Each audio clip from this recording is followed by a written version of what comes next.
Approximately 7:55 p.m. tonight, an individual pulled up in a minivan on Fifth Avenue, left the car there for some time, walked around the area, but at 17:55 hours, or rather 7:55 p.m., the individual returns to that minivan, takes out two 2-gallon cans of gasoline, a plastic bag containing 2 bottles of lighter fluid, the type of which you would use to light a charcoal grill or a barbecue, 2 extended lighters, butane lighters controlled by a trigger, and enters St. Patrick's Cathedral. As he enters the cathedral, he's confronted by a cathedral security officer who asks him where he's going, informs him he can't proceed into the cathedral carrying these things. At that point, some gasoline apparently is spilled out onto the floor as he's turned around. The St. Patrick's employee notifies 2 CRC, Critical Response Command, from the Counterterrorism Bureau, police officers from our striker team who are outside, that the individual went south on Fifth Avenue and onto 50th Street. They catch up to the individual who's carrying the gas cans and begin to question him. His answers were inconsistent and evasive, although he remained conversational with them and cooperative. His basic story was that he was cutting through the cathedral to get to Madison Avenue, that his car had run out of gas. We took a look at the vehicle. It was not out of gas, and at that point he was taken into custody and brought to the Midtown North Station House.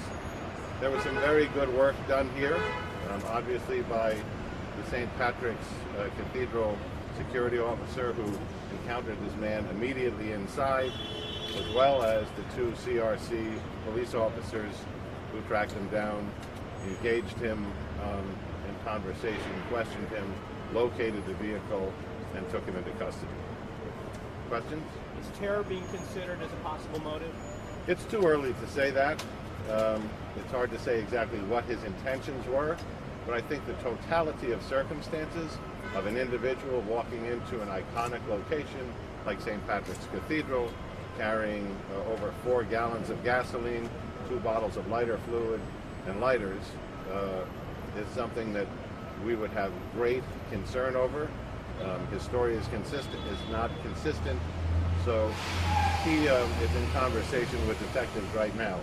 I think if you add to that the events in the iconic location of the fire in Notre Dame this week, and all the publicity around that, this is a location where we always have heightened security. That is normal. We've added to that in recent days, and I think this is an indicator of something that would be very suspicious. Did the individual make an invention of the fire that happened? Not in his initial statements. We're talking to him now, but I wouldn't be able to characterize his statements beyond what he told us in the instant encounter. Was he known to police? He is known to police, and we are looking into his background, obviously, talking to a couple of other agencies.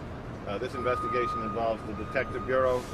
It involves the Intelligence Bureau, the Counterterrorism Bureau, and the FBI's Joint Terrorism Task Force. That is out of an abundance of caution because we don't know exactly what his mindset was, what his motive was.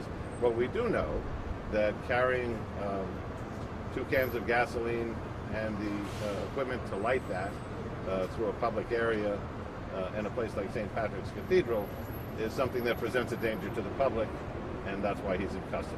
Were there any parishioners inside that may have been arrested? There were people inside the church. At the time he entered, the church was open, and again, he was creating a hazard. You mentioned that you made an excuse for the gas you put on the lighters. Can you say what the I'm not going to characterize his statements in that level of detail, and we're still talking to him. Last question. When do we know who this individual is as far as by name, where he's from, how old, et cetera? We're talking to the district attorney's office. At the same time, we're talking to him. At the point that we charge him with a crime, a specific crime, we'll release his identity. All right, thank you very much. Thank you very much.